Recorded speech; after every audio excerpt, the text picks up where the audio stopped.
कोकणातून पुण्याकडे जाणारा एक साधासुधा प्रवास काही क्षणामध्ये जीवघेणा ठरेल याची कल्पना देखील कोणाला नव्हती. पण ताम्हिणी घाटामध्ये घडलेल्या एका धक्कादायक घटनेने सर्वांच्या काळजाचा ठोका चुकवला. पहाटे साधारण 2 वाजण्याच्या सुमारास 47 वर्षीय संदीप विश्वास हाडकळे हे आपल्या मुलांसोबत चिपळूण होऊन पुण्याकडे निघाले होते. ताम्हिणी घाटातील टेम्पल पॉइंट जवळ त्यांचे वाहन थांबले. रात्रीची वेळ, आजूबाजूला काळाकुट्ट अंधार आणि घाटातील भयावह शांतता. वाहन रस्त्याच्या कडेला उभे केल्यानंतर संदीप हाडकळे टॉयलेटसाठी खाली उतरले. मात्र अंधार इतका दाट होता की रस्त्याच्या कडेला असलेली खोल दरी त्यांना दिसलीच नाही.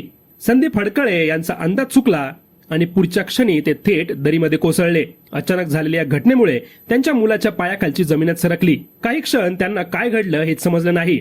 डोळ्यांसमोर असणारे वडील अचानक दिसेनासे झाले. मात्र दरीतून येणाऱ्या वडिलांच्या ओरडण्याचा आवाज ऐकताच त्यांनी तात्काळ मदतीसाठी धावपळ सुरू केली आणि पोलिसांना फोन करून याबाबत माहिती दिली.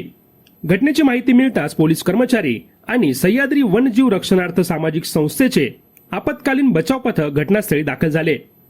यावेळी त्यांच्या समोर एक अत्यंत कठीण आव्हान होतं. एकीकडे खोल दरी, दुसरीकडे काळोख आणि त्यामध्ये जखमी व्यक्ती नेमकी कुठे आहे याचा अंदाज येत नव्हता. रेस्क्यू टीमने टॉर्चच्या प्रकाशामध्ये शोध मोहीम सुरू केली. प्रत्येक मिनिट महत्वाचा होता, कारण जखमी व्यक्तीची प्रकृती अधिक गंभीर होण्याची शक्यता होती. अखेर जवळपास 45 मिनिटांच्या अथक प्रयत्नांनंतर बचाव पथकाला संदीप हाडकळे यांचा शोध लागला. गंभीर जखमी अवस्थेत ते दरीमध्ये पडले होते. यानंतर सुरू झाली त्यांना सुरक्षित बाहेर काढण्याची मोहीम. दोरखंड आणि विशेष बचाव साहित्याच्या मदतीने रेस्क्यू टीमने त्यांना अत्यंत काळजीपूर्वक वर आणले. या संपूर्ण ऑपरेशन दरम्यान प्रत्येक क्षणी धोका होता. एखादी छोटीशी चूक झाली असती तर मोठी दुर्घटना घडू शकली असती. सुदैवाने बचाव पथकाच्या तत्परतेमुळे संदीप हाडकळे यांना सुरक्षित बाहेर काढण्यामध्ये यश आलं. त्यानंतर त्यांना तातडीने उपचारासाठी जवळच्या रुग्णालयामध्ये दाखल करण्यात आलं. डॉक्टरांनी तपासणी केल्यानंतर त्यांच्या एका हाताला गंभीर दुखापत झाल्याचं आणि हाड मोडल्याचे सांगितले. त्यांच्या शरीराच्या इतर भागांना देखील दुखापती झाल्या होत्या.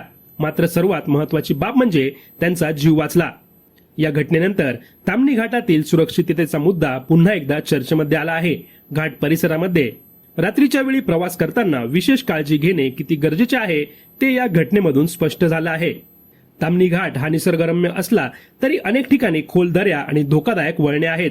विशेषतः रात्रीच्या वेळी वाहनातून उतरताना किंवा रस्त्याच्या कडेला जाताना अधिक सतर्क राहणे आवश्यक आहे.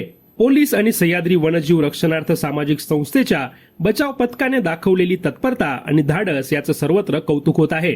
त्यांच्या वेळेवर केलेल्या मदतीमुळे एक दुर्घटना टळली आणि एका कुटुंबाचा आधार देखील वाचला.